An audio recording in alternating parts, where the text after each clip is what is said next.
Assalamualaikum warahmatullahi wabarakatuh. Perkenalkan, nama saya Lisa Safitri dengan stambuk F2019-01187. Saya dari kelas C4. Di video ini saya akan menjelaskan tentang ikatan hidrogen, ikatan hidrofobik, dan ikatan elektrostatis. Baik, langsung saja. Yang pertama adalah ikatan hidrogen. Ikatan hidrogen adalah gaya tarik antar molekul yang terjadi antara atom hidrogen yang terikat dengan atom sangat elektronegatif. Misalnya N, O, dan F. Dan pasangan elektron bebas dari atom sangat elektronegatif.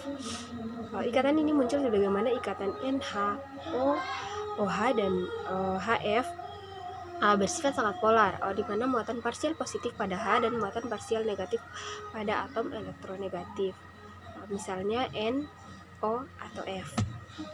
Sebagai contoh, ikatan hidrogen terdapat antar molekul H2O dan antar molekul NH3 seperti yang ditunjukkan dalam gambar berikut.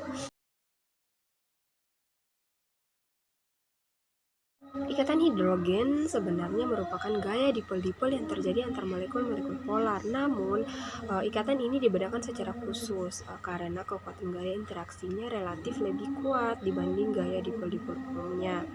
Hal ini dikarenakan atom hidrogen tidak memiliki elektron inti yang dapat melindungi inti atom, dan ukurannya cukup kecil sehingga dapat lebih didekati oleh molekul-molekul lain, dan jarak antara hidrogen dan muatan parsial negatif pada elektron bebas tersebut menjadi sangat dekat. Akibatnya, energi interaksi dipol-dipol antara hidrogen dan pasangan elektron bebas itu bebas pada atom elektronegatif menjadi lebih besar, dan energi interaksi dipol-dipol lainnya.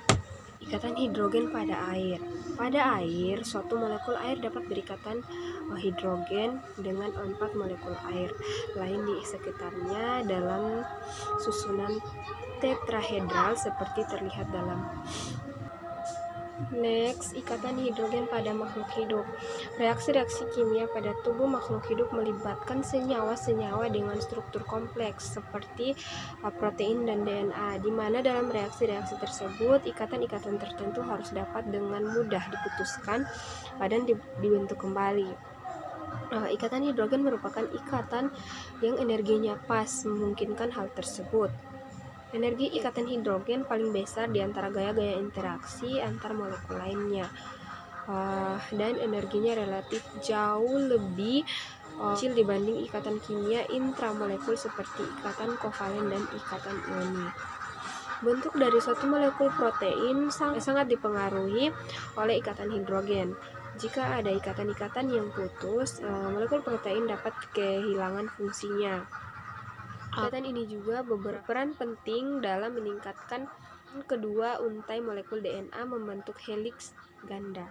Ikatan hidrogen yang tidak terlalu kuat ini dapat mempertahankan struktur rantai ganda DNA, namun juga dapat dengan mudah diputuskan pada proses replikasi DNA dalam pembelahan sel. Yang kedua, ikatan hidrofobik.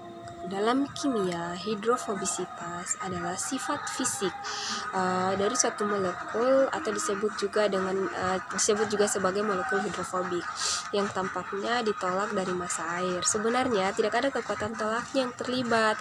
Hal ini disebabkan karena tidak adanya gaya tarik-menarik. Sebaliknya, hidrofilik itu dia merupakan senyawa yang tertarik pada air. Molekul hidrofobik cenderung nonpolar dan dengan demikian lebih memilih molekul netral dan pelarut nonpolar lainnya karena molekul air bersifat polar. Hidrofobik tidak larut baik di antara mereka. Molekul hidrofobik dalam air sering berkumpul bersama membentuk misel air pada permukaan hidrofobik atau menunjukkan studi kontak yang tinggi. Contoh molekul hidrofobik meliputi alkana, minyak, lemak, dan zat berminyak pada umumnya. Bahan hidrofobik digunakan untuk pengangkatan minyak dari air. pengelolahan tumpahan minyak, dan proses pemisahan kimia untuk menghilangkan zat nonpolar dari senyawa polar. Hidrofobik sering digunakan secara bergantian dengan lipofilik, suka lemak. Namun, kedua istilah tersebut tidak sama. Artinya, sementara zat hidrofobik biasanya sifat lipofilik. Ada pengecualian seperti silikon dan fluorokarbon. Terakhir, ikatan elektrostatis atau ikatan ion. Ikatan ionik adalah ikatan yang dibentuk dari gaya elektrostatik antara ion-ion yang berlawanan.